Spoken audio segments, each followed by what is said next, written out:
want a king over us. Then we will be like all the other nations, with a king to lead us and to go out before us and fight our battles." When Samuel heard all that the people said, he repeated it before the Lord.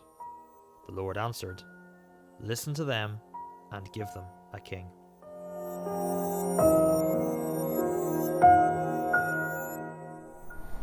In those days, Israel had no king, and everyone did as they saw fit.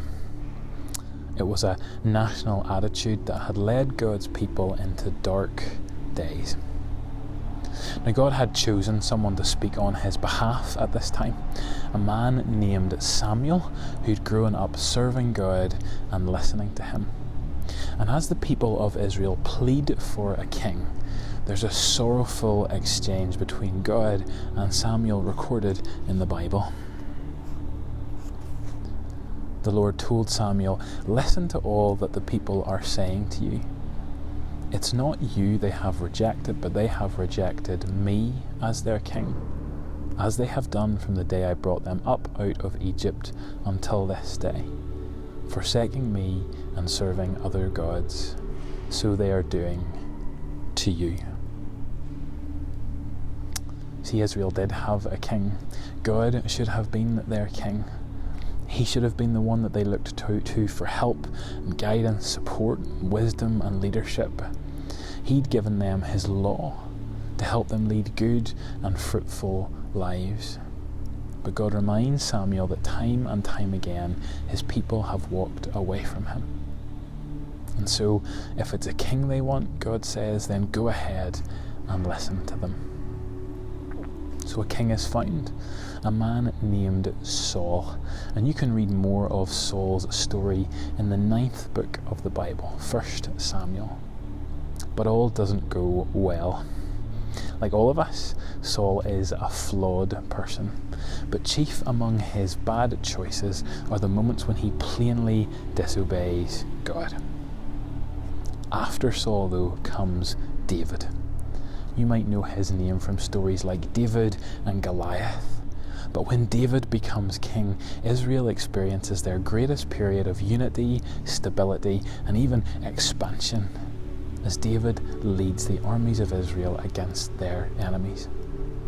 Now, David was a flawed man too. It's the truth that God's story wants us to get to grips with. We're all imperfect people. David's journey is fraught with love affairs, with murder, and with deceit. God, like any parent who loves their child, wanted David to know that there would be consequences for those poor choices. So God tells David that there's going to be trouble within his own household. His family are going to continue that pattern of lies and deceit and backstabbing. But it's not the same as the disappointment that God had with Saul. The difference between Saul and David is that God describes David as a man after his own heart.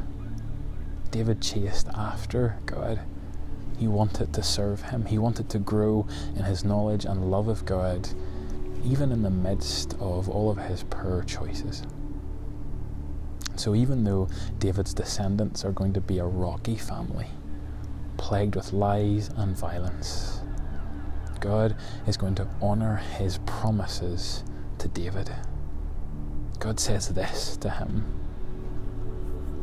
"When your days are over and you rest with your ancestors, I will raise up your offspring to succeed you, your own flesh and blood, and I will establish his kingdom.